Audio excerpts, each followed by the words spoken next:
यह बात उस समय की है जब स्वामी विवेकानंद अपने लोकप्रिय शिकागो धर्म सम्मेलन के भाषण के बाद भारत वापस आ गए थे।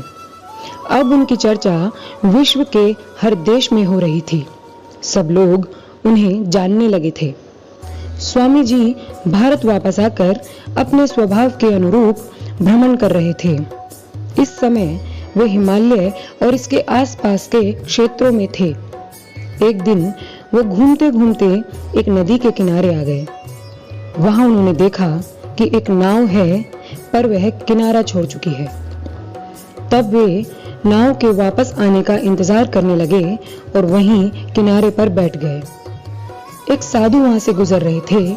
साधु ने स्वामी जी को वहां अकेला बैठा देखा तो वह स्वामी जी के पास गए और उनसे पूछा, तुम यहाँ क्यों बैठे हुए हो? स्वामी जी ने जवाब दिया, मैं यहाँ नाव का इंतजार कर रहा हूँ। साधु ने फिर पूछा, तुम्हारा क्या नाम है? स्वामी जी ने कहा, मैं विवेकानंद हूँ। साधु ने स्वामी जी का मजाक उड़ाते हुए उनसे कहा, अच्छा, तो तुम वो विख्यात विवेकानंद हो जिसको लगता है कि विदेशों में जा जाकर भाषण देने से तुम बहुत बड़े महात्मा साधु बन सकते हो। स्वामी जी ने साधु की इस बात का कोई उत्तर नहीं दिया।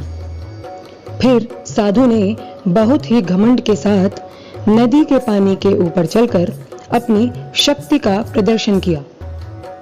कुछ दूर तक चलने के बाद साधु ने स्वामी जी से कहा, क्या तुम मेरी तरह पानी पर पैदल चलकर इस नदी को पार कर सकते हो?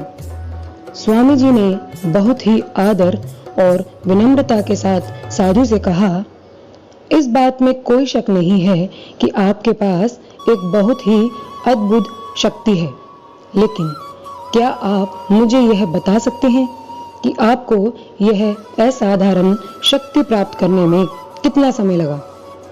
बहुत ही अभिमान के साथ साधु ने जवाब दिया, यह बहुत ही कठिन कार्य था।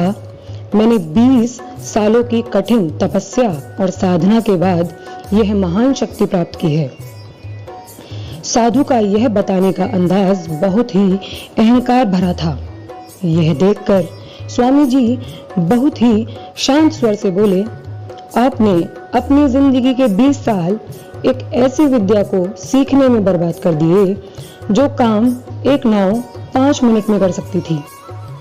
आप ये 20 साल निर्धन बेसहारा गरीबों की सेवा में लगा सकते थे या अपने ज्ञान और शक्ति का प्रयोग देश और देशवासियों की प्रगति में लगा सकते थे, परंतु आपने अपने 20 साल सिर्फ 5 मिनट बचाने के लिए व्यर्थ कर दिए। ये तो कोई बुद्धिमानी नहीं है। साधु यह सुनकर सिर झुकाकर खड़े हो गए। उनका घमंड टूट चुका था और स्वामी जी नाव में बैठकर नदी के दूसरी ओर चले गए। इस कहानी से हमें यह सीख मिलती है कि ज्ञान और शक्ति का प्रयोग सही जगह पर होना आवश्यक है। किसी शक्ति को प्राप्त करके यदि हम उस पर घमंड करते हैं तो यह मूर्खता है। शक्ति का सही जगह पर सही इस्तेमाल करना ही वास्तविकता में बुद्धिमानी है।